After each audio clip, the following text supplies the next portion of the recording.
How to recover disable Facebook account. यदि हाम्रो account चाहिँ डिसेबल भएको छ भने कसरी चाहिँ त्यसलाई रिकभर गर्न सकिन्छ र फेसबुकले हाम्रो एकाउन्ट चाहिँ किन डिसेबल गर्छ भने यदि तपाईँले फेसबुकको एक्टिभिटीहरू चाहिँ फेसबुकको कम्युनिटी गाइडलाइन र टर्म एन्ड कन्डिसनभन्दा बाहिर गएर गर्नुभयो भने चाहिँ तपाईँको एकाउन्ट चाहिँ डिसेबल हुन्छ।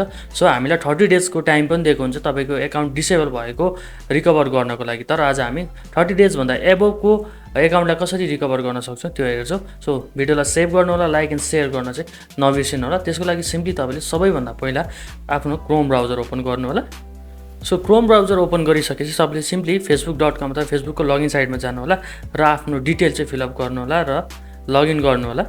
सो आफ्नो डिटेल राखेर लगइन गरिसकेपछि अब तपाईँको एकाउन्ट डिसेबल छ भने चाहिँ यस्तो खालको इन्टरफेस देखाउँछ। सो सिम्पली तपाईँले अब यहाँनिर न्यू ट्याबमा क्लिक गरेर चाहिँ तपाईँले यहाँनिर फेसबुक हेल्प सेन्टर भनेर सर्च गर्नु होला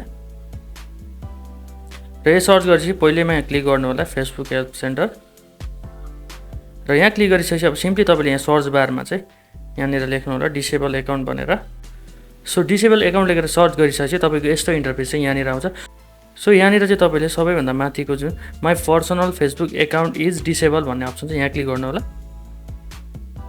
र यहाँ क्लिक गरिसकेपछि अब यहाँ तपाईँले देख्न सक्नुहुन्छ यस्तो खालको इन्टरफेस चाहिँ र हाम्रो एकाउन्ट किन डिसेबल हुन्छ भनेर यहाँनिर चाहिँ भनिएको छ। अब सिम्पली तपाईँले के गर्ने हो त यहाँ जुन what do you do if you think your account was disable by mistake यहाँनिर चाहिँ यस्तो देख्न सक्नुहुन्छ। सिम्पली तपाईँले यहाँनिर use this form to request renew भन्नेमा छ यहाँ क्लिक गर्नु होला र यहाँ क्लिक गरिसकेपछि अब तपाईँको यस्तो खालको इन्टरफेस चाहिँ सो गर्छ। अब तपाईँले यहाँनिर चाहिँ तपाईँले फेसबुक जुन डिसेबल भएको एकाउन्टमा युज गर्नुभएको इमेल अथवा फोन नम्बर राख्नुहोस्, त्यसपछि जुन आइडी छ आइडीको फुल नेम राख्नुहोस् र त्यसपछि तपाईँले एउटा कुनै गभर्मेन्ट आइडी चाहिँ यहाँनिर राख्नुहोस् र यति गरिसकेपछि तपाईँले अब यहाँनिर सबमिट गर्नुभयो भने तपाईँको 24 घन्टाभित्र फेसबुकले तपाईँलाई नम्बरमा अथवा इमेलमा चाहिँ लिङ्क पठाउँछ।